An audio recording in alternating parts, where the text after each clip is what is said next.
Well, thanks for coming on, Trey. I appreciate you doing this. Absolutely. We've been hanging out all morning. Yeah. But I guess give everybody a quick rundown on who you are and what you do. Sure. My name's Trey Turner. I dropped out of college when I was 21 years old to play music full You time. got kicked out of college. Yeah, no. You wish. I was not a bad boy. I was actually a very good student. I just loved music and wanted to pursue a dream. So my twin brother Ty and I dropped out of school, toured the country for about 10, 12 years full time, and then started having kids. And that shifted things a little bit. So I slowly phased from doing music and touring and producing other artists as well as our own music to then investing in real estate, buying single family homes, some duplexes, and then realized that I also loved real estate in addition to music. So I've kind of kept doing both, kind of had the best of both worlds for the last 5 or 6 years. And now do some acquisitions work on the commercial side of real estate, as well as still invest my own on the smaller deals. And got 3 beautiful kids and a smoking hot wife. And that's pretty much it. Good for you, man. Yeah. So I gotta say, I met you when I was younger. I was actually telling our friend this the other night. I thought it was the craziest thing. I met you when I hit you up on Instagram. Because basically, back before Instagram had all the things where you had to like accept messages and things like that, it was in such a way that you popped up on my Spotify playlist, you and your brother's band, the Icarus Account. And I was like just scrolling through, I was like big into John Mayer and everything else at that time, like all the singer-songwriter stuff. And the song popped up called Cherry Street. Actually, Favorite Girl popped up first. I didn't like it. And I know, right? Yeah. And then Cherry Street popped up and I'm like, this is actually decent. Chicago. And then I got into Favorite Girl and the rest of your repertoire. And now I consider myself a super fan. I consider you a super fan as well. Thank you. I stalk him on Twitter. Oh, there you go. But basically, no, that, and then reached out to you, and next thing you know, I finally got the opportunity to meet you. And you were like the first.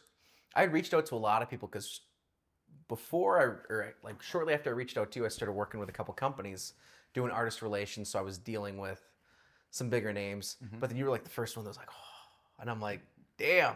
But then no, great music. Finally got to see you guys perform, and then we've been buddies ever since. So I just, yeah. Yeah, we used to have an old saying that we turn all of our fans into friends, because a lot of our, initially how we kind of built our fan base was really grassroots, a lot of house shows. It was just myself and my twin brother playing acoustic guitar, so it's like you could put us anywhere. I mean, we played from everywhere from like a gazebo in a public park to a basement to a dorm room, whatever. And so our goal was always, if you show up as a fan or maybe someone who's never heard our music before, and then you leave knowing our music and hopefully being a friend. And so Where's that mic, by the way? Try to be pretty down to earth. It's right here. Oh, cool. Yeah. Just checking. You good? Yeah, you good. But you want to see a little cleavage? Ooh. I got it. Oh man. But no, so you started out in college, or I guess not even before that. What was your childhood like growing up? Because I think that's fascinating. Yeah, we spent a lot of time in church. Like that was really where we got our start in music, was playing in church. And how many siblings do you have? Oh, well, okay, let's go there. So I was one of 9 kids. So I had 3 brothers, so there were 4 boys, and then 5 sisters, 5 girls, 9 total. And it was a lot. We were, my twin brother and I were on the older end of the spectrum. So we had 1 older sister, then the 2 of us, and then all the rest of the hooligans. Yeah. And it taught us to be not selfish from a very early age, that we couldn't always have mom and dad's attention. Had to learn how to share. I think maybe in middle school when you're embarrassed about everything, it was like kind of embarrassing that, you get picked up in the school pickup line in a 15-passenger van. But by high school, it was like we really embraced it. And so I would a lot of times drive that 15-passenger van to school, and then I'd give all my friends rides home, or like rides if we went out to lunch after school or something. It's like they could all cram in and we'd all ride together. So anyways, that was a tangent. But basically, yeah, grew up, big family, a lot of Sundays and Wednesdays and Thursdays in church, a lot of playing music. We did a lot of sports growing up too, so kind of a more athletic family. We just weren't that athletic. We loved sports. We didn't realize until, they got competitive that we weren't that good. Yeah. Or I guess maybe me. A couple of my brothers were really athletic. One of my younger brother actually played college football, and then Ty had some offers to play college football, but ultimately wanted to focus on music. Yeah. Yeah, he was a really good. I didn't know that. He was a really good defensive end and fullback in high school. And I was good at like tennis and golf and stuff, so I had coordination, but no size or speed. So then you go off to college. Mm-hmm. Walk me through that, because you guys, what'd you go to college for and all that? Yeah, so I initially went to school assuming that I was going to get a real job, a real degree and a real job. But because I had, music was such an integral part of my life and my identity, at that point, I wanted to keep doing music in some capacity. So I initially went to school as a chemistry major, but pretty quickly started taking some music classes with the intention of getting a music minor.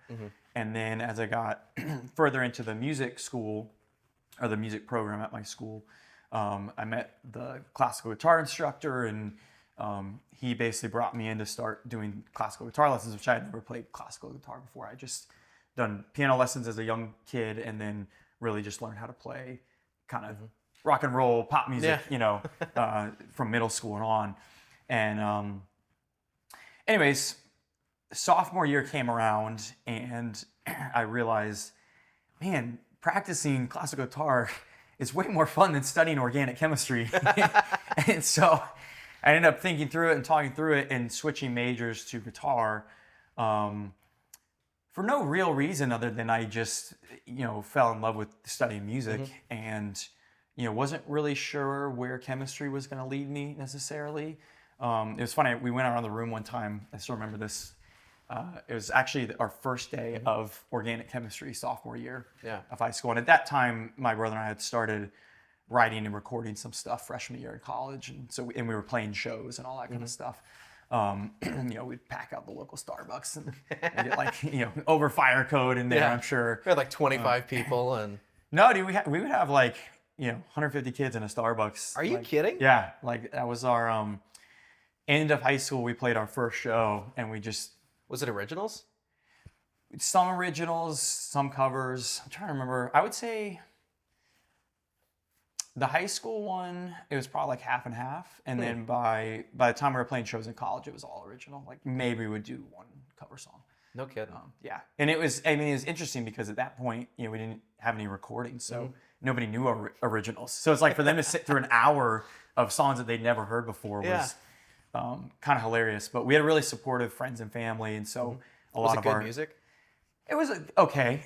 I mean, we did some really fun, cool stuff on guitar, and our songwriting improved and evolved as we went. I would say, but we always found ways to make it fun, like with our harmonies, or at that point we did a lot with loop stations. And just try to find ways to make that live show fun, entertaining. We were used to performing. I mean, we were on stage multiple times a week with church and stuff, and so a lot of it too was people that were used to seeing us play, and so it was really fun for those people to see us in a new venue and a different outlet and making a different kind of music than what they saw us play at church. So anyway, so back to the story. I remember first day of organic chemistry, sophomore year of school, and the teacher, it was a pretty small class because not that many people are chemistry majors, not that many people are taking an organic chemistry class.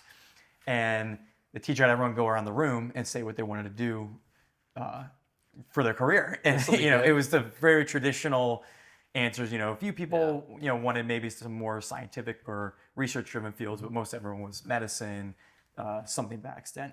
And then it got to my turn. I said, I want to do music. And everyone started laughing, Some people laughed and chuckled, and other people turned around and they're like, "Why are you here? Why are you putting yourself through organic chemistry if you wanted to, have a career in music?"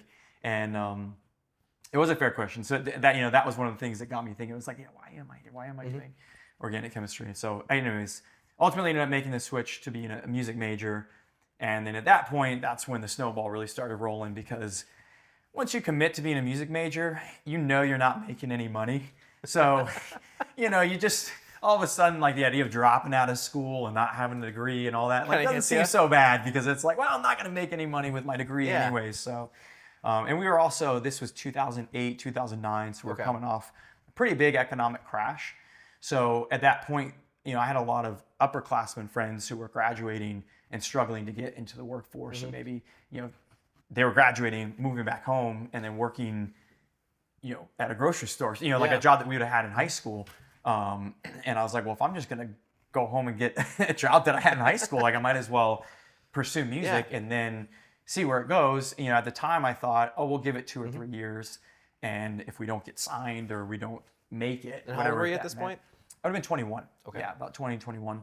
And, you know, kind of felt we'll give it a couple years, and if we don't make it, quote unquote, then at that point I'll go back to school. And then, you know, again, in the back of my mind is like, and then if I go back to school, I'll know that I'm going to school with a purpose. And so whether that's, you know, going back as a full chemistry major or whatever, but like at least finishing out a degree with a purpose. But what I didn't realize was that I had a 10, 12-year runway ahead of me of kind of getting a accidental crash course in entrepreneurship and in, you know, just making stuff happen, which I think is a lot of, that's what they don't necessarily tell you in school or business school, is that like when you get into real life, you can just do stuff. and so it's like, if you just do stuff and get stuff done, you can get paid for doing stuff, right? And you can make money doing stuff. And so by the time I actually got towards the tail end, which I don't really want to say there's a tail end of music because I still have my recording studio and we still play. We've actually got a show booked coming up next month. And so Wedding? actually a college Nice. venue. But anyways, you know, knowing that music is always going to be a part of my life, and depending on where I'm at, both with kids and finances and all that stuff, like music's gonna ebb and flow in terms of like where the focal point is, but it'll always. So how much, be there. like when you guys first got started, what was like so you guys decided you're going to do music. What was the first step you guys took? Well, we started, like I said, playing those kind of coffee house shows.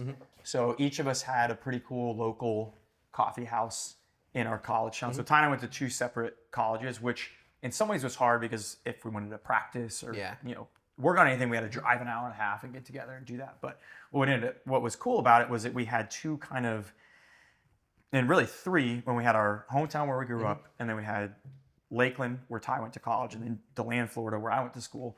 So we had these 3 hubs of like little local homegrown fan bases. And so each of us, you know, had a local venue that we could play at. And that was step 1, was like writing songs together, playing shows routinely, you know, pretty much every weekend, or at least every other weekend. One of us was driving to the other person's college town, or we were driving to our hometown.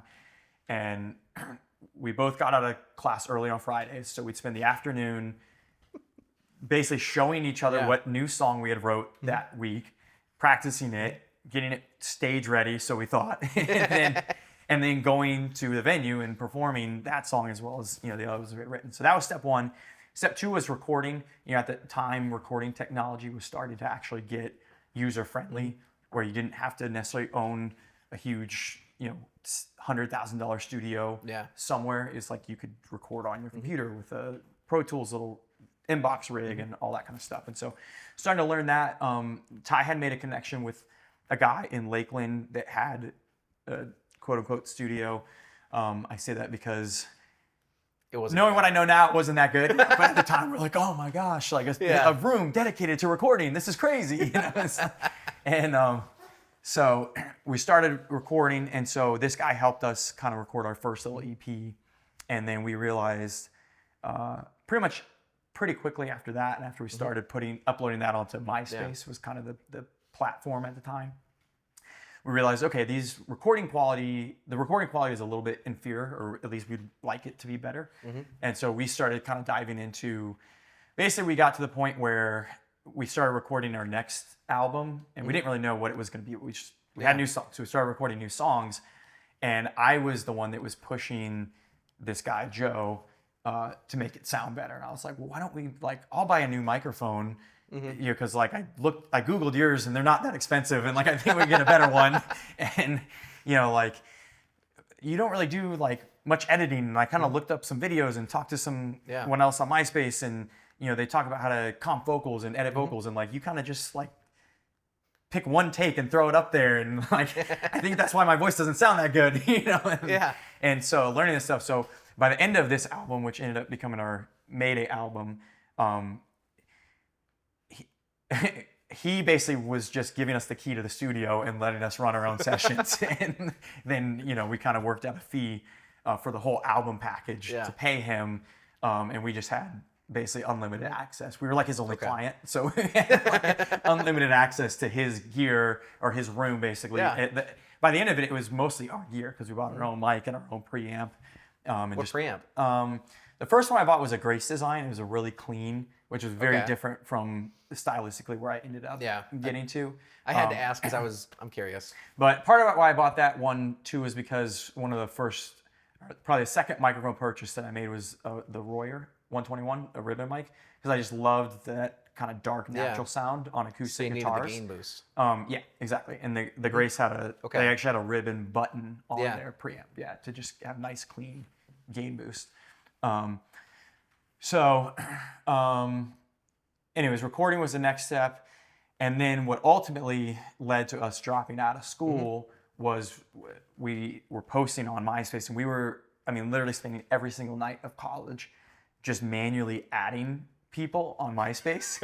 And so we would go to the comment section of other bands or artists that we knew that had bigger fan bases than us that we thought sounded similar to us. And we would just add their friends or we not to give away all of our secrets, but we'd add the people that actually commented on the page because they were less likely to be bots and they were more likely to be real accounts or actually engage or actually listen. So we would add those people, and then we would just respond to messages that we would get and try to build that fan base, and eventually started getting requests to come play in this city or that city. So after our junior year of college, we ended up doing 2 small tours, one from basically Florida up to the Midwest, all the way up to Minneapolis and back, and then another one just up the East Coast, basically up to Philadelphia and back. Wow. And those both went well enough that we convinced ourselves, hey, we could do this. We're onto something. And then it was all about convincing our parents to let us drop out. And at that point, I was already a music major, and my dad had given up. So it's like whatever. Because I want to talk about what you guys actually did when you guys were on the road. Because I think it's what blew my mind, right? Is all the times, like I remember when I first listened to music, and I'm like, these guys are underground. Like you guys had a couple 100,000 Spotify listeners, and I'm like monthly listeners. You guys had millions of listens, but you guys weren't like, it wasn't like Justin Bieber over here. Sure. And I remember going to people, and I was like, Mom, you got to hear this song. I'm like, this is amazing. So I got my family into it, and then my mom went down to the courthouse, and she's like, this or that about this band. Oh, the Icarus Account. Oh yeah, we like their stuff. And I was talking to one of my mom's secretaries at the time, and I'm like, you got to listen to this guy. I said, these guys sound awesome. And they're like, oh, that's Trey and Ty, right? And he's like, yeah. He's like, we hung out in a hot tub with them one time. And the craziest one is when I was working in Indiana, I looked at the guy behind me because he was showing me a picture because he's like, everybody used to confuse me with this guy online for some reason. This dude hit me up and was like, why the hell are you posting pictures of me? And I said, you look just like a buddy of mine. I said, he's like, let me guess, is his name Ty? And I'm like, yeah. And this dude's from Ohio or something. So you guys, there's a lot of people that know you in just the weirdest of ways, and it's bizarre, man. You guys did a good job. Yeah, well, it really was a grassroots kind of organic push, and again, our goal was to, at the end of every night, was like take our fans and turn them into friends. And so, part of that was just being really down to earth with people. And, we would spend as long as it took every night after playing to, we sold our own merch. Like we never had a merch person. But part of that was because we wanted to interact with people and talk to them, and so just selling the merch was a way to do that. And, if they wanted a picture or us to sign the CD or the vinyl or whatever, we were right there to do that. So, and part of that too was we realized like that was part of what made the experience really cool for the audience, right, or the consumer or whatever whatever you want to call it. Yeah. Because then they were way more likely to go, like, if especially when we were first starting out, like some of our most successful shows were these house shows where we basically, what we found was if you got the right person in a group of friends, and whether they're in high school or college, but there's all these, in the real music world, there's people called tastemakers, right? Or like curators, like that make playlists like on Spotify, or maybe like a trend setting kind of person. So you also have that in friend groups, like, right? It's like everybody has their one guy or gal in a friend group that is the one that shows everyone else the new music, right? And especially, or like if you're in a church or high school or college, whatever it is, it's like there's that one guy that he's the one that does all the research and finds the indie band, and then he tells everyone like, oh, listen to them, and then he gets everyone else hooked on it. So for us, it was like, if we could somehow get that one person to find our music and then do a house show, and he'd invite all of his friends, and then all of a sudden we were exposed. It wasn't like he was trying to get them to listen to some random band in a car or whatever his 30 seconds of time with them is. Like, no, we had an hour in front of them, and we got really good at engaging with people that had never heard our music before during a performance. So if you're sitting in a basement and there's 60 people in there, and it's like you get the one kid, and that's the other thing is, like, if you get the kids that have like the hangout house, and you throw a house show at their house, and it's like the whole friend group, the whole friend group shows up. And so we had a couple of those. Like, there's one in Geneva, right outside of Chicago, and there was another one up in Wisconsin. It would have been Economowalk. There was like this group of church kids there that, like, they all hung out in this one house. The fact that you could pronounce Economowalk is... I know, that shows you how many times I've been in Wisconsin and played these random towns. And then it's funny because it would all bleed out too. It was like, we played for this group in Economowalk, and then I can't remember if that was before or after, but I think that show actually came together because one of the guys that lived there went to college in Rochester, Minnesota, and we had to play a show there. And he was like, oh, like, my friends in Economowalk would love you. And so then he like threw this house show in Economowalk. So then we had these like two pretty big niche followings, one in Rochester, one in Economowalk. And, and then it would all grow because, like, we would play this house show in Geneva, and we did that, like, play this same house group maybe 3 times while all the kids were in high school. And then what happened is they all went off to college, and they all went out to their colleges, and then we would do the same thing at all their colleges and, like, play in their dorm room or play on their campus activity or whatever it was. And so it's just this really grassroots way of growing and connecting with people and growing your fan base. And, like, the guy that said that he, like, hung out with us in a hot tub, it's like we played a show up in Wausau, Wisconsin one time, and the guy that put on the show booked us a hotel room, and then everyone was going to the hot tub afterwards. So we're like, yeah, we'll go to the hot tub with you guys, and you never know where it's going to lead, or who that person's going to be. So just our whole style of growing when we were on the road was that grassroots connecting with people. So when did you realize that it started working? Or, like, did you guys go in there with that intention, like, this is the game plan? Or when did you guys start to standardize and be like, this is what we got to do? Well, I think it was initially just a movement of necessity. And it was that no real venue would take us seriously enough to book us. And so we had to find another way of getting into these markets and into these places. And so part of it was, we'd start booking a tour. And so let's say we had a connection in some city, but then, and like our aunt and uncle lived in Chicago. So we always knew, like, okay, we'll get our way up to Chicago from Florida. And, like, I know this person from my college that lives in this town, and this person from your college that lives in this town. And then we've had this person on MySpace asking us to come here. And the house show things were hit or miss. It's like not everyone was 75 kids packed in a basement, just like out of their minds. A lot of times it was just 10 or 12 kids, right? But then, and what we didn't realize was how impactful that would be. So initially it was just like, okay, we just need, like, we have a show booked Friday for $250 and we got a show booked next Wednesday for this much. So like, what are we going to do Saturday, Sunday, Monday? And it's like, all right, let's look at the route in here. And, like, we would literally post online and be like, hey, does anybody in these cities or in between this city and this city want to host us for a house show. And the nice thing is too, usually if you played at someone's house, they let you stay there for free. You can sleep on the couch. So it was a free place to stay. We didn't have to pay for a hotel. And for us, it was more about initially just kind of mitigating costs and being like, okay, we can just play for 10 kids. We'll ask them each to give us $5 at the door to cover gas money. And then if we sell any merch, great. So it would be something where it's like, okay, we just made $50 and sold, 8 t-shirts and a couple CDs. And, for us, it was a free place to stay and a couple $100 in our pocket to get us to the next place.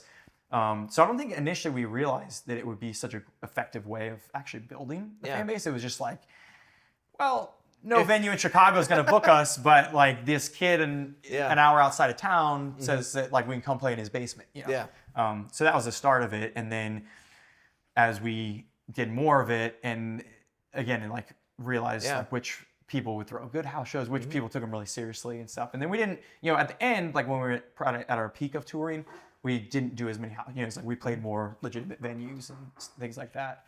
Let's take a quick break. Quick break.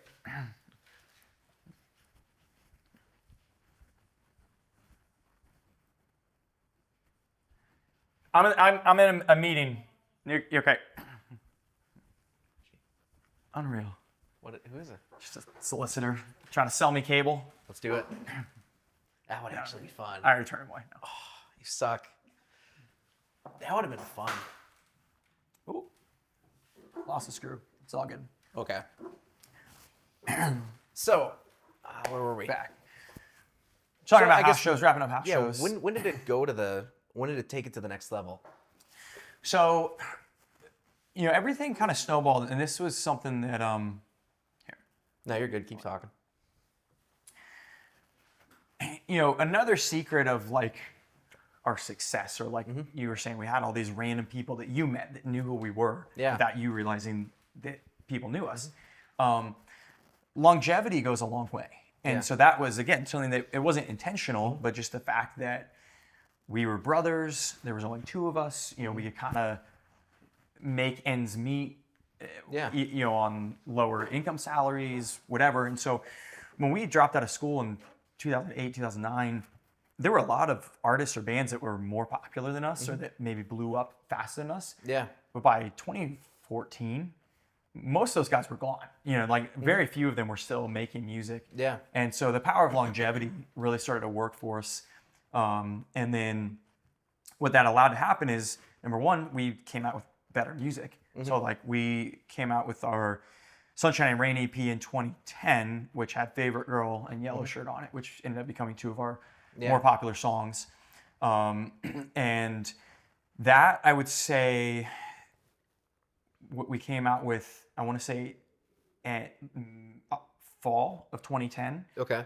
And we did a tour, I remember, in December of 2010. And it was like, whoa, there's a lot of people here to see us. And it was like, it literally just overnight, it was like that one song, we had gotten our name out there enough that some people knew who we were, but it was just having that one song that really resonated, that really hit. I think that kind of tipped the scales to then all of a sudden there was a lot more people coming to our shows. And then, when you have people there, it's a much better environment for the audience. They have a lot more fun when there's other people there. When you're playing in an empty venue at, midnight and there's 8 people there and, a couple of the people from the other bands that haven't left yet, it's like, that's not a super fun experience for anybody. And so that really, I think, kickstarted. So then from 2010 all the way through probably like 2017, we had a really good run there where we were kind of big enough where some venues would take us seriously. We had some good connections with local promoters to where we could throw some really good shows. They knew how to maybe get either some other big local bands on the bill to make it like a really good event, or just package it up the right way, or sell it, sell us as kind of a big regional act or something like that.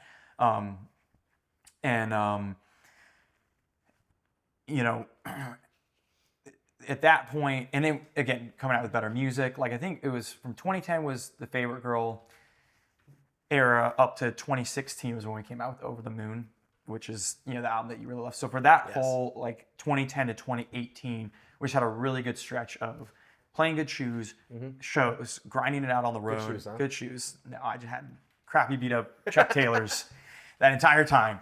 But no, playing good shows was a really good fan experience. We still try to keep it really personal. Like one of our favorite things to do was always take song requests from people. Like especially earlier on, we wouldn't have a set list. We would just show up and just let the fans tell us what to play, which was also a really fun way of when you're doing a house show. It kind of helps legitimize you in a way to people that haven't heard of you. There's all these other people being like, oh, play this song, play that. And they're like, oh, these guys, like, oh, my friend knows these guys, you know, and like they know their music. Like, so what's your least favorite song to play? My least favorite song? I've never asked you this. I think it was, so I had two over the years, and I did, and it wasn't that they were bad songs, it was that I didn't think they would be popular. So I didn't really learn them very well. They were songs that Ty wrote. And so what happened was when they got requested, I didn't know how to play them. And so then it's really embarrassing. So there was a song called Come Back Home that was on the Sunshine and Rain AP. And then on the next record, there was a song called Dancing at the Terminal that I also was like, I didn't really think that one was going to hit. And it actually ended up, at least initially, being one of the more popular songs on that record. And so we didn't really plan on playing either of those a whole lot. And then they got requested enough that we did, and I had to embarrass myself for 10 or 20 shows before we really started nailing those songs. So I just kind of have like bad, embarrassing memories of falling on my face in front of other people. And those aren't songs. Like Dancing in the Terminal is a very call and response song. So you messed it up, man. You messed it up bad, bro. Right, it was very obvious. You suck. Yeah, exactly. So one of the other things is, so there was a big debacle with Snapchat. Yes. Basically, borderline lawsuit. Yeah. Can you talk about that? I can talk about that, yeah. So again, kind of sticking to the point of longevity as your friend. Because this happened, I want to say this happened in 2014. Okay. And that song had come out in 2010. So this was 4 years later. But what ended up happening is Snapchat, I don't know if they still do this or not, but they used to send out a little happy holiday message on every major holiday. And it would just be like a cutesy little 10-second thing, like, you know, Merry Christmas from Snapchat or whatever. So this happened to be Valentine's Day, and we write a lot of love songs. So someone in the Snapchat office liked our music and was like, oh, hey, I think this song would work really well for our Valentine's Day snap. And everyone agreed, they liked it, whatever. So I woke up Valentine's Day morning having no idea that they had used our song. And all of a sudden, my phone starts blowing up, and all these people are like, "Hey, I think favorite girl's on Snapchat." And I was like, "Well, sure. Like, there's plenty of people that might have, you know, sent you a snap message with our song playing, like whatever." And they're like, "No, like I think it's like actually on Snapchat, like the Team Snap. That like it sounds like your song." And of course, they used just the little intro guitar part, so it wasn't actually us singing. And so I waited because they would kind of it was some kind of server thing with Snapchat. It wasn't like every billion people that use Snapchat got it at once. They kind of did it in waves. And so it was probably like 9, 10 a.m. or something when it finally got to my phone. And I played it and was like, oh my gosh, that is our song. And so at that point, we're like, what was running through your head? I had no idea. I mean, I thought it was cool, but I was like, how? Like, why didn't, like, nobody told us they were using our song? What is the deal? Like, should we be getting compensated for this? Like, you know, and, you know, the biggest thing was, like, I was kind of frustrated that they just used the intro because there was no real way at that point. Number one, I didn't think there was any way that we were going to be able to contact Snapchat, right? It's like, how do you just like get in touch with Snapchat? Hey guys. And so that was number one. And then number two, you know, it's just the intros, there's no lyrics. So it's not like anyone could Google the lyrics. You know, it's just a little guitar intro. So for all they knew, Snapchat just made a little 10-second jingle or something and put it as the soundtrack of their Valentine's Day thing. So we had an attorney that we knew at the time that we had worked with and contacted him, and we're like, what do we do? And you know, sent out, I think at some point we sent out a, you know, on every social that was there. Probably Twitter was probably popular at that point, and Facebook and whatever, and basically, you know, said something with, you know, some post that wasn't like hey, Snapchat, we're gonna sue you, but was also like, hey, like, why, like, guys, like, we, like, you know, kind of made it like cool for our fans, but was also very obvious that like, we have no idea why our song is on Snapchat.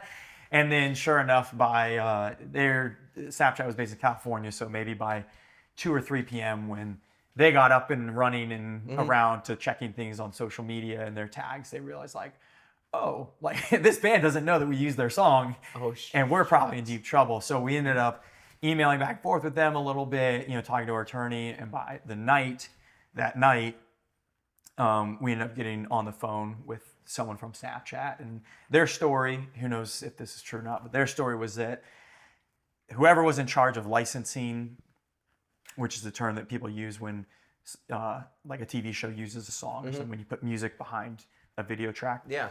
That whoever was in charge of their licensing just assumed that the person in the office that liked our music was going to do the contact with us. And that person obviously didn't, because it wasn't their job to do that. And so it was, I guess, this internal miscommunication, which ultimately put them maybe into potentially some legal issues, right? And so basically, long story short, we just wanted to get the exposure out of it. You know, we didn't actually want to sue Snapchat. Yeah. So you go back to the attorney, and what happens? Well, so we went with it, and we were like, okay, walk us through, you know, different scenarios, like what should we ask for? What can we ask for? What, like, what happens if we sue? You know, how much money can we expect to get, et cetera. And ultimately, you know, we were like, well, Dan was the attorney, and we're like, Dan, like, if they would just send another snap out and like play the chorus of the song and mention that it's us, like, that would be a tremendous amount of exposure. Like, that's all we really want. And he's like, oh, well, they'll never do that, whatever. And like, you know, so he's like, don't even bring it up on the phone call. I'm pretty sure it was what he initially said. But then as we talked more and more with the person, and I can't remember the guy's name, but the guy that actually started Snapchat and was... You guys were dealing directly with the... No. We were dealing with a lady. And so the guy that actually was the CEO or whatever his title was at Snapchat, the founder, he was going to Africa for some kind of... I think some kind of trip. I think it was some kind of a philanthropy thing or something. Okay. But anyway, so he was like either on a plane at the time or about to get on a plane. So they were like, well, we can't really get a hold of him, and so whatever. And so eventually, we had subtly mentioned like, well, if you just send another snap out that mentions our song, like that would be awesome. And then when they finally got a hold of the CEO, he basically was like, why don't you just send out he was like, I don't want to deal with the legal issue. Like, why don't you just send out a snap, you know, giving the band some exposure. I'm sure they'd be fine with that. So then they actually, maybe we hadn't even brought it up to them yet. Maybe. So they just pretty much came up with the thing that you wanted. Came with the idea that we wanted. Right, exactly. And so by the end of the night, like, you know, I remember being back down this hallway, which was where my studio was at the time, and getting the team Snapchat to come across my phone that was like, you know, thanks to the Icarus Account for letting us use their song today. Go check out Favorite Girl by the Icarus Account on iTunes.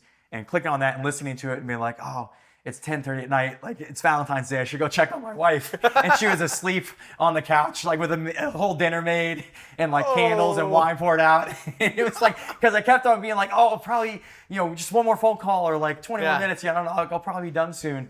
And that's your first wife, just to clarify, right?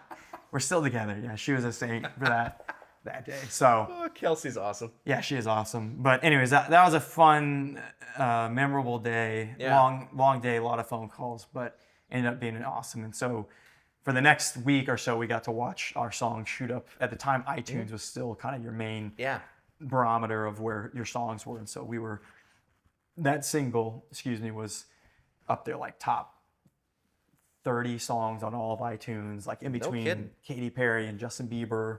Favorite Girl. Yeah, Favorite Girl. Huh. I didn't know that extent of it. So I've got some screenshots from that. Like, hey guys, that's pretty cool. So okay, so I want to ask you, what was the most amount of money you guys made when you guys were out touring around doing the house shows or doing venues and things?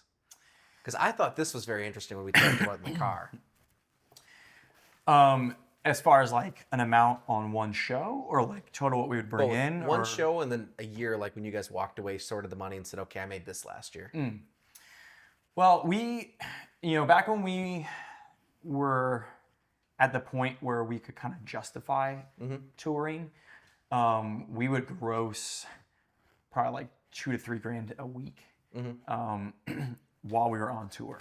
So that's not really accounting for whatever we were selling on iTunes or Of course. any online stuff or any kind of weird revenue stream of music, which is like, licensing or merch sales or whatever. But between our live show that we would get paid and then our merch sales, it would be like $2,000 to $3,000 a week. Okay.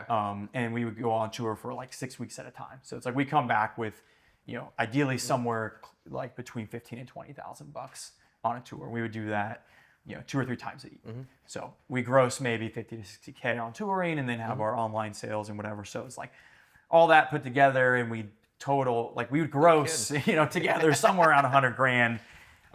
And then in our better years, as we kind of got going a little more, we probably gross more than that. And then we started learning that there's some places where you can get higher paying shows. So like colleges, places where they actually have a budget to bring you in. It's not just dependent on the door sales or your merch sales.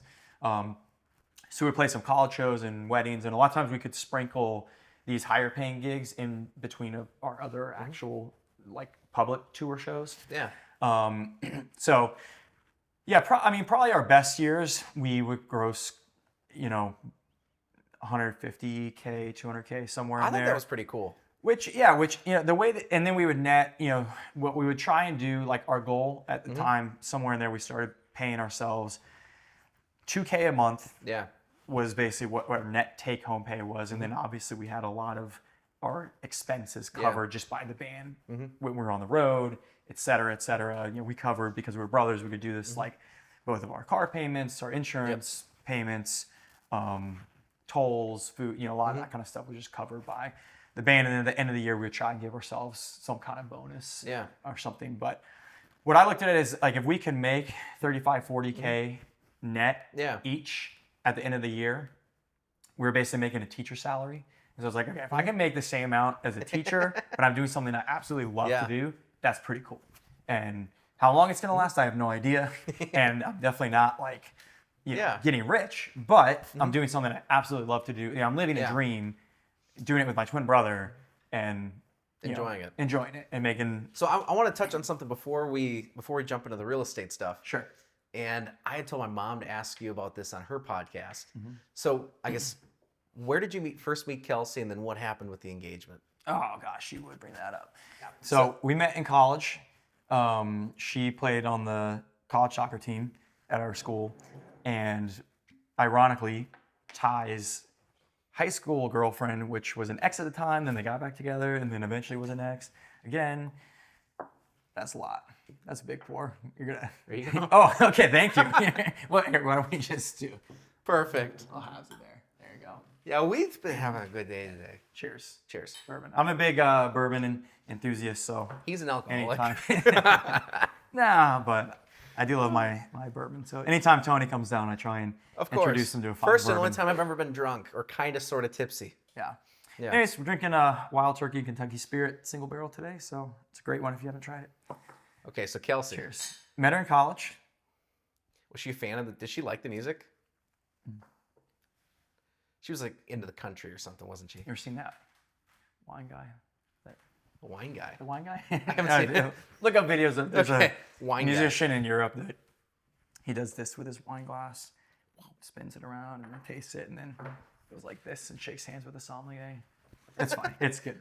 Anyways, so at the time when we met, I played music, and she knew that I played. That's sweet. But it wasn't. It's really good. Yeah. Yeah. We didn't really have the Icarus account yet, so there wasn't like a band to be a fan of or anything like that. And then she was there as we started playing shows and started writing songs. And one of the first songs that of mine that I wrote that started getting popular was one that I wrote about her before we were dating, which is cute. Yeah. So met in school, and then the engagement. That story will haunt me forever, but it's a cute story. It actually it was a Good Morning America. It was the CBS early show. So if you look it up and you look up Trey Turner, Brooklyn Bridge. Yeah, I don't know if they have my name, but if you look up Brooklyn. idiot drops ring on Brooklyn Bridge. Absolute moron that hasn't shaved in months. Oh yeah, you used to look homeless, man. Anyways, if you look up the story, it would have been 2010-ish. Actually, ironically, it was the week that I proposed was the week we went. We were traveling to Indiana to go record the Sunshine and Rain EP that had Favorite Girl and Yellow Shirt on it. Yeah, it was that same week. So she moved up to Brooklyn. She took a new job, moved up there.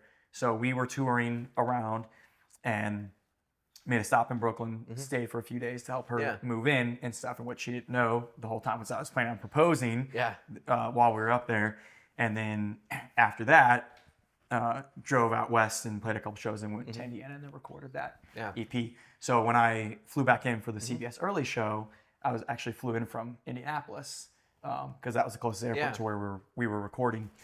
And anyway, so what happened was the last night that we were there, her and I, when we had gone up and visited for her job interview for this job, one of the things that we had done was we had walked the Brooklyn Bridge. And she was like, oh, like my parents just loved it. Love this place. And like they used to live here and they love the Brooklyn Bridge or whatever. And so I said like, well, hey, let's go to dinner over here and let's walk across the Brooklyn Bridge on our way there.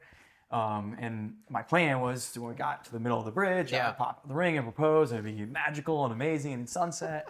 And instead, what happened was it was a surprise, so I didn't want to know about it. And the ring box that I got was like, giant thing. And I was walking around with a big bulge in your pants. I was a little musician wearing skinny jeans. All right, okay. So there was no room in those pockets for a giant thing. So I didn't want her to know. So I just took the ring and slipped it into, I believe I put it in my wallet, but it might have been my back pocket.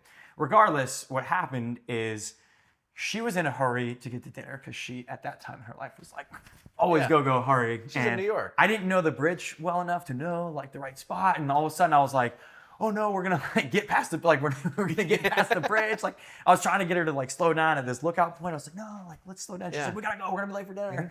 And yeah, she's in New York, like classic. Exactly. Embrace that New York lifestyle. Go. And so then I'm just like fumbling, trying to get it out of my pocket, and it just kind of got stuck in my skinny jeans and just fumbled out.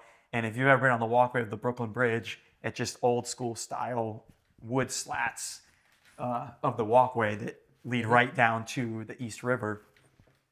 So sure enough, fumble it out of my pocket, drop, boom, boom, boom, boom. And of course I was trying to surprise her. So she wasn't looking at me when this happened. Yeah. So she just hears the ring go ting, ting, ting, ting, boom.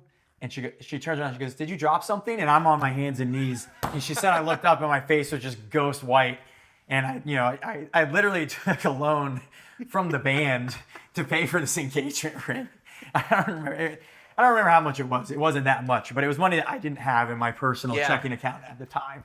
And basically told my brother, was like, hey, I'm going to take this money and buy a ring with it. And whatever you can engage, you can take the same amount of money from the band account. And so it's like the biggest purchase I ever made in my life. And I just chucked it off the bridge, essentially. But what made the story super cool and lucky was that they were doing construction on the bridge at the time. And they had this kind of big construction canopy underneath the bridge, like scaffolding, so to speak, for some of the workers to work on the underneath section. And so we happened to be over one of those where it happened. And so I was like, I think it's down there somewhere. And we ended up luckily getting a hold of someone from the city. And the irony, it's never what you would think. Again, like getting a hold of Snapchat or whatever. There's always a real person. You have to go through all these like automated things, but somewhere if you dig deep enough, there's a real person at the other end of the line, and you just have to find that right person and how to get a hold of them. So literally what it was is it ended up being like we were calling like 611 and like all these numbers that were listed on the thing, and anything we could find online and the Department of Transportation, this and that, and it ended up finally being, it was... And before you get to this, did you ask Kelsey to marry you there, or did you wait? That's a good question. I told her, I think I came up with the smooth line of, I just dropped our engagement ring off the Brooklyn Bridge.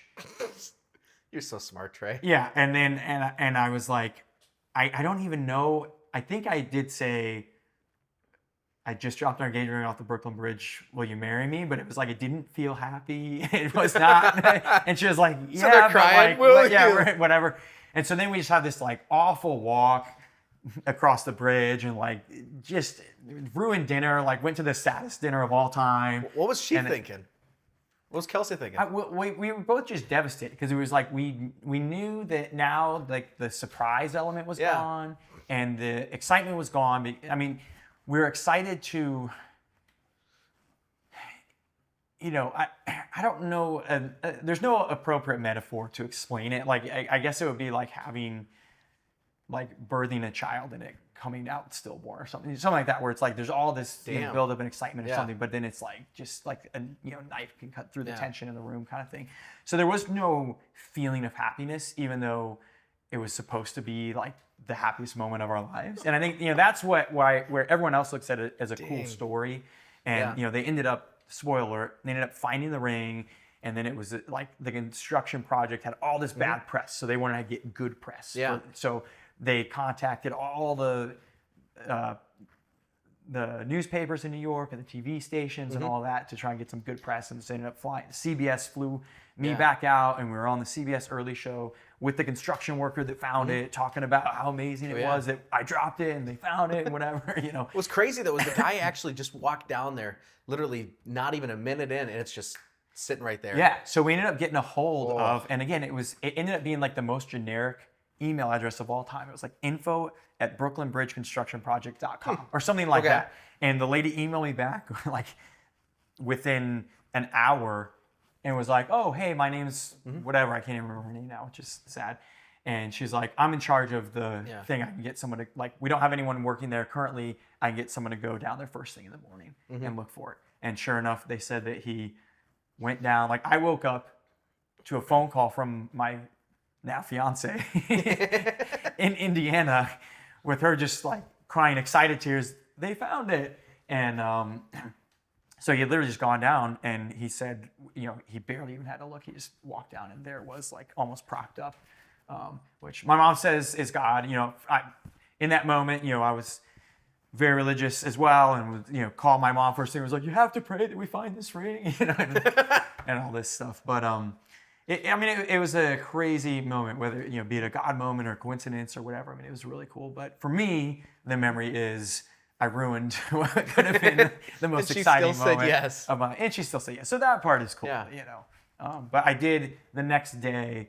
We had more of a slightly less tearful, like official asking. I had no ring, but we did a re-asking, and she said yes, so that we felt like we had that moment. But so then, all that jumping back though, so you go from the band. When did you get into real estate? Because I when I first started talking to you, it was all music, and now most of it's real estate. Yeah. When did that change happen, and when did you first get into it? And what got you into it? I used to have my recording studio here in my house, and what happened was my wife got pregnant. We were having our first son, and so started kind of the wheel spinning of like, what's my life going to look like when we have a kid? And one of the things that I realized was it's probably going to be really hard to record at home with a newborn. We didn't really have a ton of space, and a small room, and that room was potentially probably going to be the nursery. So I started thinking like, okay, where do I move the studio to? Like, can I rent a commercial space, etc.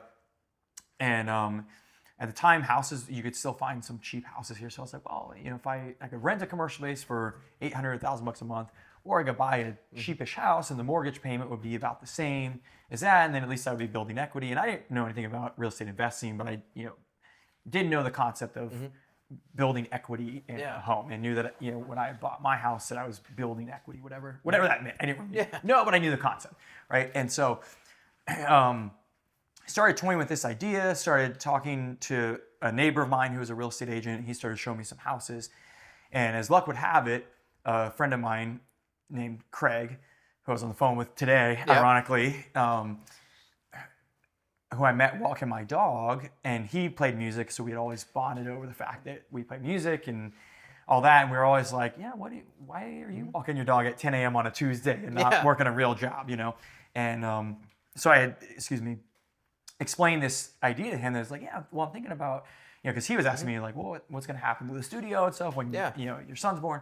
And I said, well, I'm thinking about buying a house and whatever. And so then he spilled the beans that he hadn't really told me yet. That the reason why he's really walking his dog at 10 a.m. on a Tuesday is not because he's a great bass player, but it's because he owns 10 or 12 rental properties up in Delaware and just comes and lives here for the winter months when it's cold, because he basically had gotten to the point of financial freedom, as they call it, where his rental income paid for all of his living expenses. So he really kind of gave me a quick crash course on real estate investing and what it could be. At the time, I thought it was, just buy a random piece of land on the outskirts of town and hope that in 50 years the town has grown around it and it's worth a lot more money than it was when you bought it. And so he shared with me how you can buy a fixer-upper and kind of these different value-add strategies. And he did a lot of the construction work himself. And then he also gave me a concept of, hey, if you buy like a multi-unit property or a duplex or something, you can have your studio in one unit and then rent the other one. And then you're not just paying for the whole thing. You're actually having someone else help you pay for that asset. And so I looked into it, found the perfect single family home with a detached garage, built out that garage into my studio, rented out the single family home, thought that's it for me with real estate investing. Like I did that one time. Getting a loan was not fun, especially on a musician's salary. Buying a house using like every penny I had saved to put down a down payment wasn't fun. Never doing it again. And then after about 6 months of collecting a rent check, I was like, this is awesome. Like getting paid on I'm looking forward to the first of the month instead of dreading the first of the month. And so that sent me down the rabbit hole of, okay, what is real estate investing? What could it be? So a lot of phone calls with Craig, a lot of podcasts. At the time, we were doing a lot of fly-out shows to college gigs. And so every airplane ride was me listening to a real estate podcast. And, So Ty learning. Think of it? Huh? What Ty think of all this? He, at first it was, I think he thought that I was just trying to make an extra couple $100 a month, because he was like, hey man, if you just want to make, $300 extra bucks a month, like why don't you just play some gigs on the weekends, And I was like, well, that's not really the goal isn't necessarily to make $300 a month. It's like, what could you build and what, planning for the future, so my initial thought process was, at the time, debt was really cheap. And so you could actually cash flow. If you bought the house right for the right price, you could cash flow on a 15-year mortgage. So my initial goal was, hey, if I could get a handful of houses on a 15-year note, 15 years are all paid off, that's when my kids are going to be about ready for college. So then that's how I could pay for their college, is then I could refinance or sell that house and then have money for their college tuition. So that was kind of my initial mindset, was like, just get a few things that just make some cash flow money, but it's more about in 15 years we'll have some things paid off. And then as I went further down the rabbit hole, the whole world opened up of what investing could be and building wealth and all that kind of stuff. But I think with Ty, that was kind of it first, was he just thought I was looking for like a side hustle to make some extra money. But then kind of realized as I got further in on it that it was like, oh no, I'm actually kind of building something that could translate to. Because I know that's what I first thought when you were talking to me about it, because you're like, well, I've got a couple of rental units. I'm like, okay, whatever.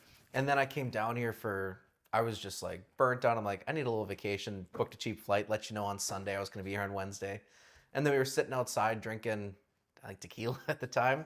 And you're just like, man, I got to tell you about something. There's this thing going on. And next thing you know, you're like all in, like there's a fire in your eyes. It's like, you're into real estate. Like it's not like, well, it's kind of buying a rental here and there. You're like, eat, sleep, breathe this stuff.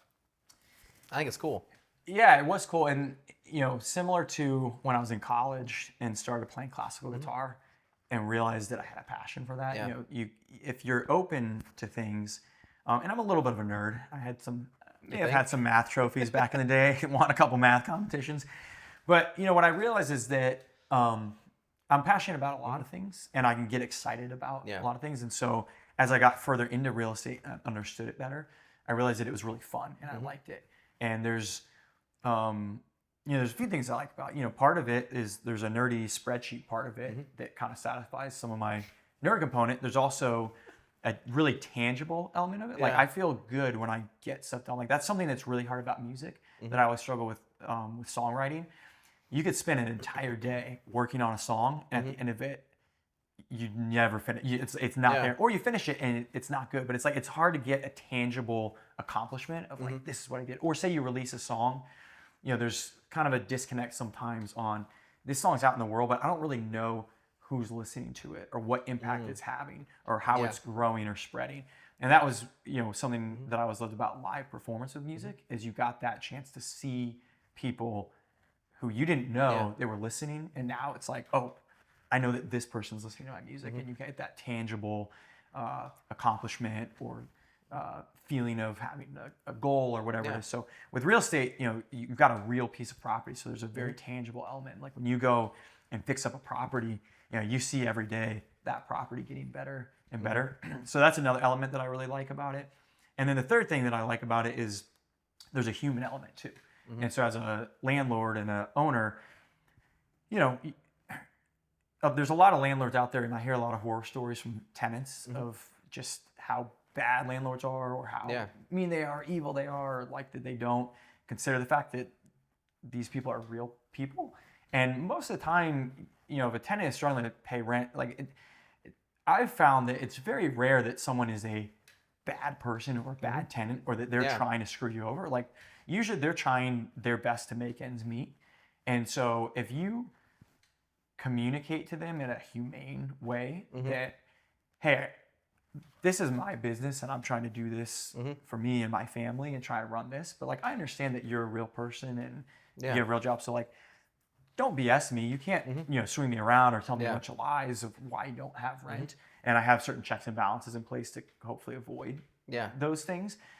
But I can understand that you're a real person and that you have struggles, and especially when you come in, if you buy a property and there's a tenant in there already, they're terrified of what you could be or who you could be, right? Because you could come in day one and say, I'm kicking you out, I'm raising your rent, I'm this or that. So when you come in and just as a real person, just kind of explain like, hey, here's what you've been paying, here's what market rent is, my plan is to ultimately get you here or close to here, but I understand this is your home, you've been living here for however long, this is a big jump, I don't expect you to make this all at once, so like here's kind of I'm going to give you the same rent for 60 days or, whatever, lay out a time frame, but just treat them like a real person and just really embrace that human element of the real estate that, especially when you're in residential, there's people that are living there and it's their real lives, right? And they, even if you're the owner of the property, it's their home. They're the ones that are trying to live there and make it a home.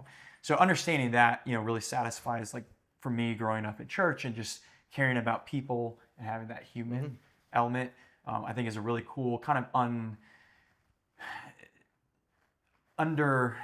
appreciated aspect of real estate. Oh, I'd agree. Because I mean, everybody wants to go into real estate because they see these guys swinging big things around, and at the end of the day, they look at it, they're like, yeah, I've got this many units and we're kicking this many people out.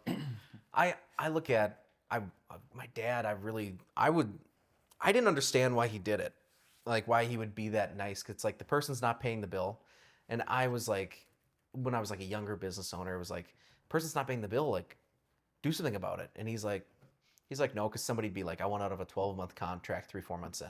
Yeah. And he'd be like, you know what?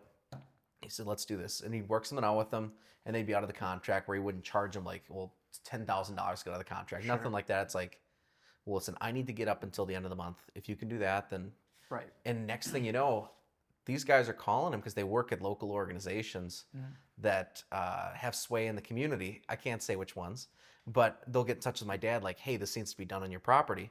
But don't worry, Dwight, we got you. We'll take and do this and work that. And it's funny because I never understood at the time, but then coming down the line, he's like, they cut me so many breaks and helped me out with this and that. Like, it's not, they work with him because he worked with them. And it's one of the things that I think, not to say that there are tenants that will take advantage of that. Sure. But like you said, I mean, if you've got the checks and balances in place, because I know when I was renting out my house, I said, you know what? My dad's like, we'll offer the tenant this much that you'll pay them to find a new replacement, and then you'll let them out of their lease. Yeah. I'm like, but I can't afford the things on this thing if I can't. He's like, just do it. And he did it. And I came out with a good conscience that I didn't have to go grab somebody, kick him to the curb when they're going, everything else is going wrong. And I think that's something that's definitely overlooked in business or real estate a lot of Sure. times. Is just having a conscience and good morality. Yeah. And a lot of times it just comes down to communication, right? Because again, like they don't want to screw you over. Yeah. But if you don't communicate what you need or what you want, or even just what your expectation is, and having realistic expectations. And I've had plenty of times where I've set an expectation, and then that tenant couldn't meet it, and then they're moving out, and we have that conversation of what that looks like, and you know how to do that again in a humane way and in a sensitive way to the struggle that they're going through.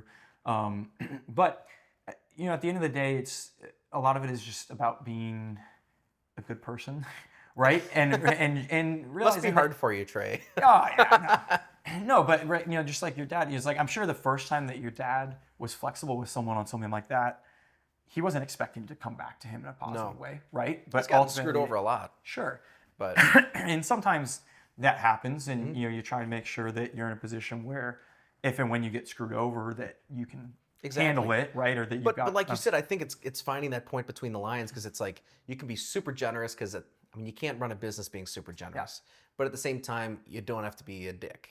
Yeah, well, you can't be a pushover. And I mean, I just bought a property back in January from the nicest lady ever. But that was the thing is she had terrible tenants in these properties, and she was too nice to raise her rent, too nice to ask them to move out. You know, so her only option was to sell the property, and she got probably way less value than she could have out of the property because she was too nice to have a hard conversation. And the reality is that when I bought the property, and then it took about 6-7 weeks, but eventually those tenants moved out because, well, I asked them, the property wasn't in good enough shape that it was really safe for them to live there anyway, so I didn't want that liability. But the reality was me just giving them time and giving them an expectation. I mean, that they were almost in tears of happiness and gratitude when I first, you know, told them that I wasn't going to charge them rent and I was going to give them X number of days just to you know, get their stuff organized and get out.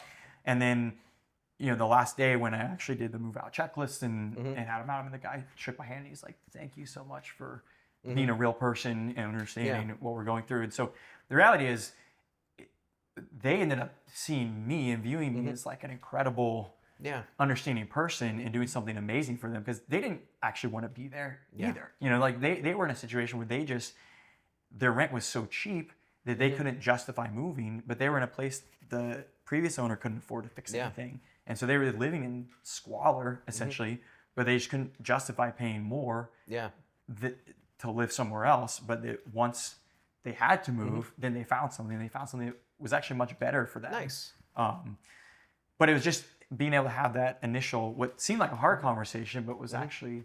So how do you have? Because one thing I know about you is you're kind of an introvert. So how do you go about having those hard conversations?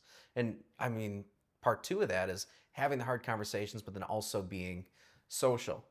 Because like the whole method you talked about with the band and with anything else, you're a huge networker. Like the people that you're like, you got to talk to this person, Tony. I've got this guy for you. I want you ask this person for advice. How do you do that? Like what's your process? Well, with networking, we can start there and then backtrack to the hard conversations. I don't really have a process for networking. I think How do you get yourself like out there? Well, yeah, the band kind of forced me to do that because, like you said, naturally I am an introvert. And Ty really forced that upon the band and then forced me to have to do that. And then, you know, you do that for a decade and you get more comfortable doing it. So that's part of it, is if you're bad at something, just make yourself do it. You know, I tell my son all the time, we were playing tennis yesterday and he was talking about, oh, my forehand's better than my backhand. And I was like, well, what shot do you practice more? Oh, my forehand. And I said, well, how do you think you're going to get your backhand better? And he said, oh, practice my backhand more. It's like, well, you're better at your forehand because you hit a lot more forehands than you do backhand, right? So, you know, if you're not good at talking to people, talk to people, you know, make yourself reach out, you know, and then eventually you'll get better at it.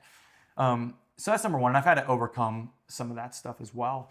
But my philosophy with networking has never been about selfishly networking or trying to build connections or maybe with the band, maybe a little bit, but the reality is I was just trying to make friends and just care about people. And my general thought is that if you are just kind and friends with everybody, eventually good things will come back to you. It's like so many people build relationships. Yeah. With at the start of the relationship having an expectation or having something they want out of the relationship, instead of just saying, I want what's best for you. It's like when we started talking, you were a fan of our music and whatever, but I didn't think of you as, I could get something out of this guy Tony because he likes my music. I just thought of it as like, he likes my music. He's a nice kid. I want the best for him. And if that's coming down and showing you my studio or whatever, it's like that. So there's no, for me, an expectation of what this relationship is going to bring me, right? But so I'm just trying to build an authentic friendship, and I think that's where you get friendships that actually last for a long time, and where you get, again, you're not coming at it selfishly, but ultimately those are the friendships that give you the most, because then people truly enjoy being around you and they truly like you, and it may be 2 years from now, 5 years from now, 10 years from now, 20 years from now, but they might at some point be in a position to help you or help you grow your network or whatever, and they're going to remember that you treated them really well. And I had a guy call me a couple of weeks ago who was a small-ish commercial broker in Georgia, and he was thinking about making a switch to being a part of an acquisitions team at a private equity firm, and that's kind of a role that I've taken on over the last year for a group. And so he called me and was like, hey, what do you think about this? Like, how do you, I want to reach out to you because every time we talk, I just felt like you just treated me with respect and treated me fairly. And like, I didn't really think anything of it when we had our phone calls. I was just calling him as a random broker, but it was amazing to me that I guess I treated him differently enough than all the other people that he talks to that he felt like he should call me. And, granted, he was calling me about something he felt like I could give him advice on, but it was amazing that, I wasn't treating him extra nice so that he would then give me something one day or what, it's like I'm just treating him like I would want to be treated, as a good person. So I think that I think you're right, because people want to do business with people they know, like, and trust. Yes. And I take the same approach. For me, I love getting to know people. I love connecting with people. Well, and one key thing, you can like somebody right off the bat, but to know somebody and to trust somebody, that takes time. So if you come in right off the bat with a goal or an intention in a relationship of making it something that is beneficial to you, you're not building that trust very well, right? Yeah, but I think I agree with you though, because I think, I don't know, when I get to know people, I don't do it with an intent. If I'm doing sales, absolutely, there's an intent. Sure. Like, I want to sell you on the product, but it's not happening right out of the gate. But there's an honesty and an authenticity about, hey, I'm doing this for a transaction, right? Yeah. And so there's a purpose behind this. And I think that goes a long way too. I've had plenty of relationships that have turned into good friendships, but they're business relationships. And I've even had a conversation with the other side, and I'm like, hey, we can be friends and this is great. But the reality is, like, we both know, like, I'm leveraging you for this, you're leveraging me for that, and that's fine. And we both know that, and we're not, neither one of us is trying to take advantage of the other person, but we're in a mutually beneficial relationship situation. And so that honesty or authenticity, right? The worst kind of sales call is when someone tries to act like they're not selling you something, right? Right? Yeah. No, I'm with you, because I like our conversations when we have to go into negotiations, because it's like, it'll get tense for a little bit, and then we jump right back out and we're talking about something else. Right.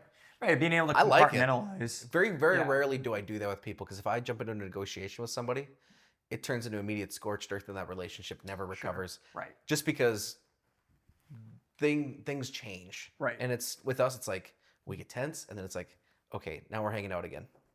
Yeah, well, I think honesty is always such a good policy to have, and ultimately that's where you build trust, and when you build authentic relationships is when you're honest. And if you can't be honest with someone, and that's part of having hard conversations, if you're not willing to be honest with someone, there's only so far that relationship can go. And so that's where, going back to your question about dealing with tenants and how to have those hard conversations, I just think about it as being honest. and just honestly telling them where I'm at and where they're at, and that I know it's a difficult conversation to have. I know it's not the most fun thing.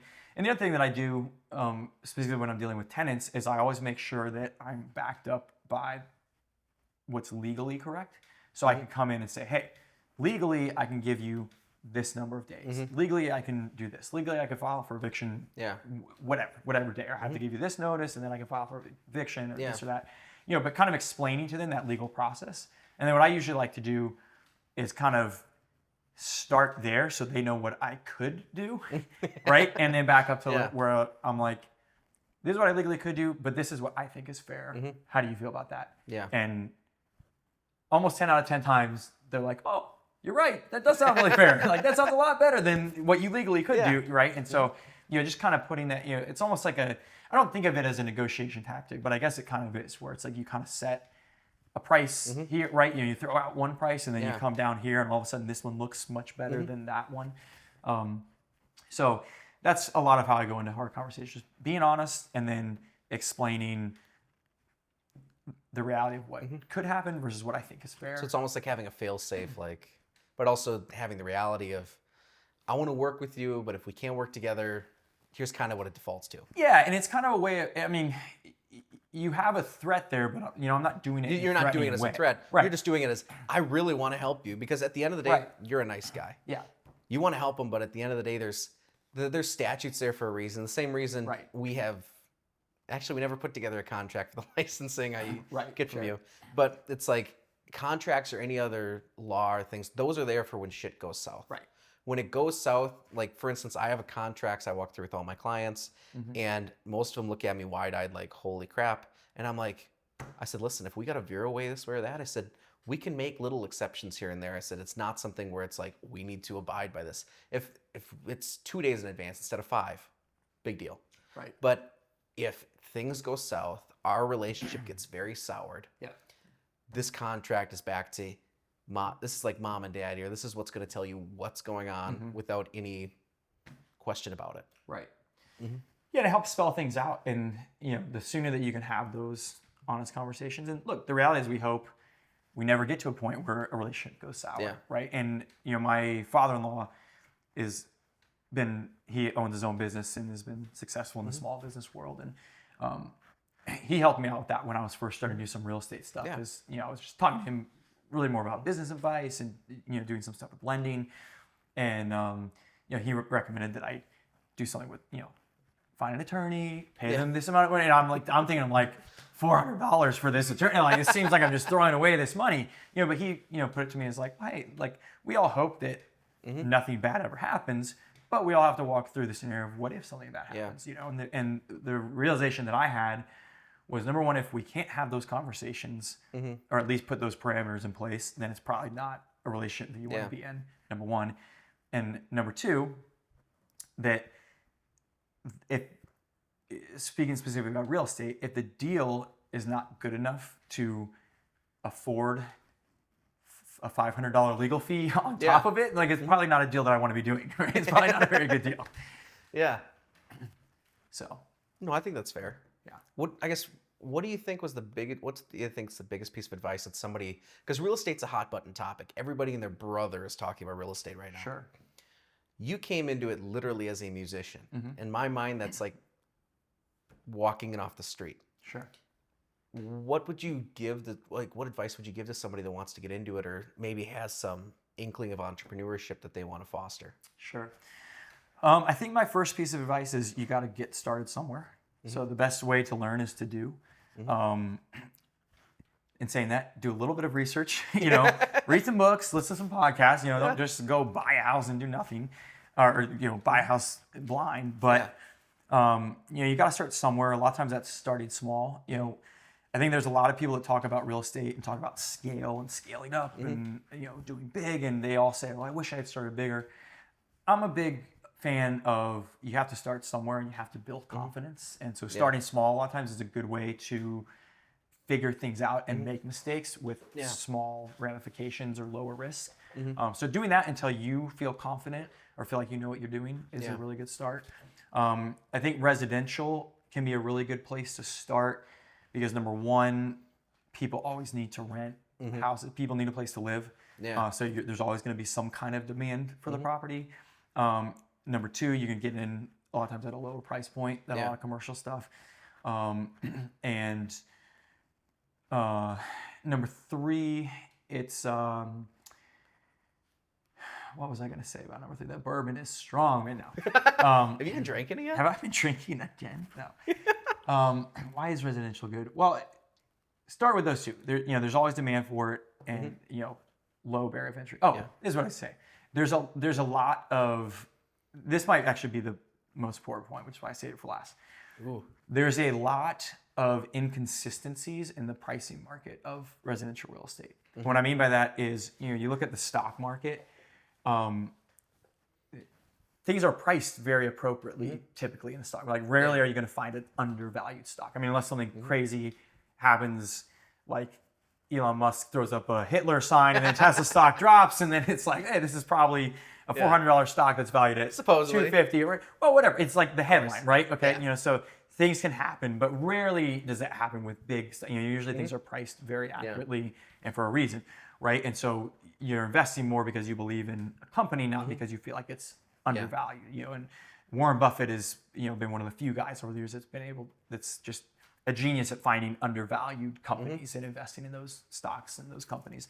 But with residential housing, there's so many people that own houses that are not investors. So they're not thinking in terms of dollars and cents or numbers, or necessarily even thinking about getting top dollar for their house when they sell. There might be some completely other motivating factor for why they would want or need to sell. So it allows you to come in and basically get property below market value, right? So that you have instant equity day one. And if you buy it right, that really, really saves you from any other mistake that you can make along the way. Like if you buy at the right price, if you buy something below market value, you've got a buffer. You've got a buffer, exactly. So, and just explain that for people that don't understand. The concept of a buffer or equity. The concept of what you're talking about with the buffer and equity. Sure. Well, so for example, like if you go out and flip a house tomorrow, I almost guarantee you're going to underestimate the amount of money that it takes to renovate that house and how long it takes to renovate that house. Yep. Right? And so, like if you're flipping a house, most house flippers don't have, say they buy a house for $100,000 and they put $50,000 into it. Yeah. Well, two things. Number one, they usually don't have $150,000 sitting in a checking account that they can just go and buy the house with. So they're borrowing that money at a high interest cost.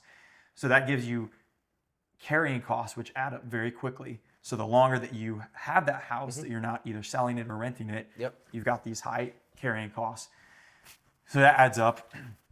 Number two, if you think it's going to cost $25,000 and then it costs $50,000, all of a sudden you're in a little bit of trouble, right? So if you think it's going to take 3 months to renovate and cost $25,000, and all of a sudden it costs you $50,000 and it takes 6 months, and you're paying high interest loans that whole time, you've pretty much lost. You all of a sudden gone from thinking you're making money to then losing money, right? So if I was doing that deal, I would have to know that I could probably sell that house for $250 or $300, as opposed to I'll see people come in, inexperienced flippers. They'll be like, oh, I could put $150 into it, and I could sell it for $160 or $175, right? And the reality is that margin is eaten up pretty quickly by all your carrying costs. And if anything goes wrong, all of a sudden your margin is gone and your profit's gone and you're probably losing money, right? And so the more buffer that you have, or the lower that you get that deal, the more room you have to make mistakes. and the reality is, when you first start out, you're going to make mistakes. Oh, and there's things that you can't account for at the end of the day. Because I know when my dad, when he was working on my house in Indiana, bought 2 houses, he's like, I'll probably take this and that. Next thing you know, he's getting a bulldozer, getting an excavator in there, and he's got to tear out a cement wall and reinforce it because the whole house is about to crumble. So there's things like that, but it was a quick fix, but it's something that if you're not experienced enough to know that kind of stuff, you're easily shelling out $30,000, $40,000. Yeah, and even if you are, you'll still make mistakes. The last renovation that I did, I want to say I ended up being $15,000, $20,000 over my initial budget. Is this why I paid for lunch? I'm just no. kidding. No. And I made money on that house. I made less than I thought, or wanted to. Yeah. And it also took me a little bit longer to renovate, and it took a lot longer to sell than I thought it would, because this was over a year ago now, and when the market was kind of starting to slow down. Yeah. But anyways, all that to say, you got to build in a buffer for yourself and kind of a safety net. And residential is a great way to get into that, because you can find a underpriced asset pretty easily that then gives you that buffer. And how do you, I guess one of the things that I think is cool is it seems like a profession you're able to do while you've got kids. You've got 3 kids, you're a stay-at-home dad. Yep. Well, that's a great point, and that was probably one of the reasons why I dove into real estate as hard as I did, was because I realized, hey, like, I can research these deals late at night with a glass of bourbon while my kids are sleeping, right? I can make a couple phone calls to contractors while my kids are eating a lunch. I can do, I can stop by the job site with my kids in the car. And unfortunately for them and my contractors, I had a lot of quick stop-bys with screaming, crying kids, and if it ever turned into a longer conversation, then it was an ordeal. But it's totally something you can do with the kids. Really hard to run a recording session with your kids screaming in the background, right? And so that was something that I learned pretty quickly. It was like, hey, this is something that I can kind of do part-time. And not to say that, you can put part-time hours in, or that real estate investing is easy, because it's not. But the reality is that you can, if you hustle and you find ways to leverage your time, and that was another thing that was really important to me. And we talked about this earlier a little bit, is that in a lot of ways, I've never really been a great market expert of my market, but I have been really good at identifying, kind of building a little team around me of vendors that I trust, be it a contractor or a real estate agent or something, so that I can then trust them of like, hey, I can make one phone call and say, hey, what's market rent in this area? Or what do you think this house will be worth for when I fix it all up? And that way, I don't have to be the one that's running around 80 hours a week figuring all that out. You build those. You got your little Justice League. Yeah, your little Justice League. Because I think that's super cool, because there's a lot of guys that I think try to do it themselves. And it's one of the things I realized, because I was like, people don't do things to the standards I want them done.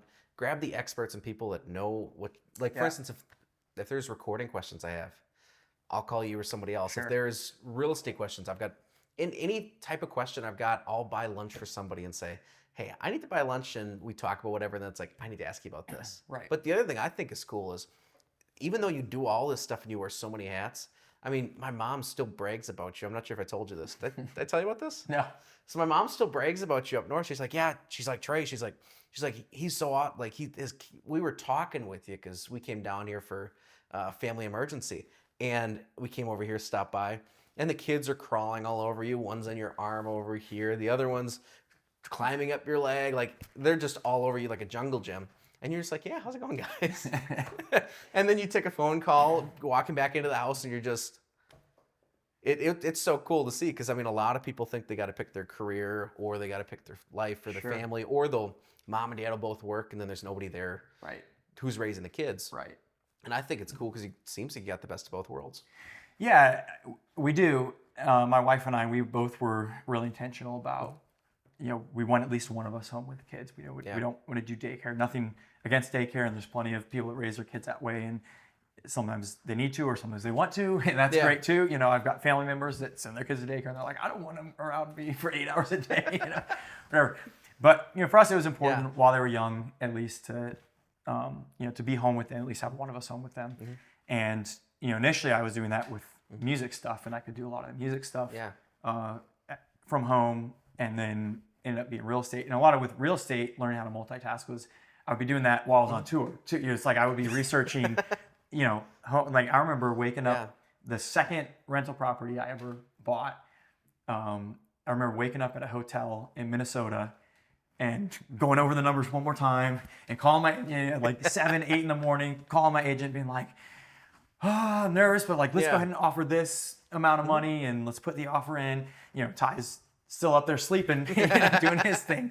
But, I learned how to, I could play a show at night and spend the day looking up rental properties and, calling contractors, and same thing. I can play with my kids and then just take a little bit of time needed here and there to, do the things that I need to do. Or if it's, hey, I'm staying up late, or I'm waking up early to do the paperwork that I need to do, or the market research or whatever. And then People understand that you have kids too. I mean, a lot of people think that it's really cool. And actually, if you talk to a lot of successful people, I met with he's an older gentleman here who's one of the top residential real estates in the market. He's been around for decades, like a legend in the area. And was talking about my kids and how I, have them a couple days a week. And if I need to, I'll just take them to a renovation project where I was like, oh, I used to do that too. And I'd take them to my showings, when I had showings, and just leave them in the car or bring them with me. And the reality is, hustlers respect hustlers, right? And people that are successful respect you doing whatever you need to do to be successful. And part of that is in business, but part of that's in parenting too. Yeah. And I thought that I would be a more successful parent if my kids were home with me. And so that means making some sacrifices with the amount of hours that I work, probably sacrificing some of the income that I could make. And my wife has done that too. Now she works 3 days a week to give me a couple days to do my thing, but she's home with the kids for 2 days a week.